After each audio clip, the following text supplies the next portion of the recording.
Welcome to RS law classes.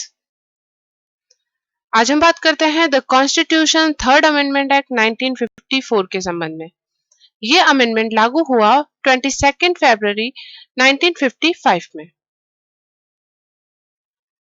इस amendment के द्वारा 7 शेड्यूल में कुछ परिवर्तन किए गए। 7 शेड्यूल में 3 सूचियां दी गई है। पहली यूनियन लिस्ट जिसमें विधि बनाने की पावर संसद को दी गई है। दूसरा स्टेट लिस्ट जिसमें राज्य विधानमंडल को विधि बनाने की शक्ति है। तीसरा कॉन्करेंट लिस्ट समवर्ती सूची जिस पर विधि बनाने की शक्ति केंद्र और राज्य दोनों को प्राप्त है, लेकिन अगर कॉन्ट्राडिक्शन होता है तो वहां पर संसद द्वारा बनाई गई विधि प्रिवेल करेगी।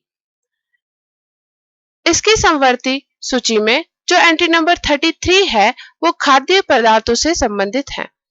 इसमें संशोधन किया गया क्योंकि इस समय जो आवश्यक खाद्य पदार्थ थे उन पर पूर्ण नियंत्रण रखने की शक्ति केंद्र सरकार को प्राप्त न होकर राज्य सरकार को प्राप्त थी और देश में स्थिति बिगड़ती जा रही थी। देश की खाद्य समस्या थी वो बढ़ती ही जा रही थी। इस खाद्य आपूर्ति को पूरा करने के लिए, इस समस्या का निराकरण करने के लिए इस संशोधन को लाया गया।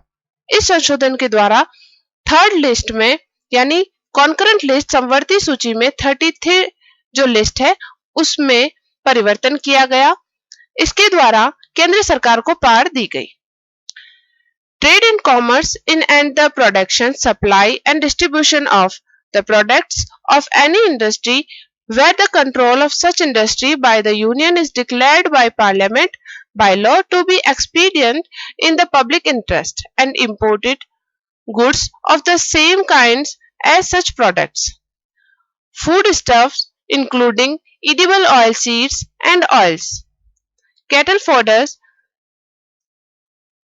including oil cakes and other concentrate, raw cotton whether ginned and unginned and cotton seeds and raw jute।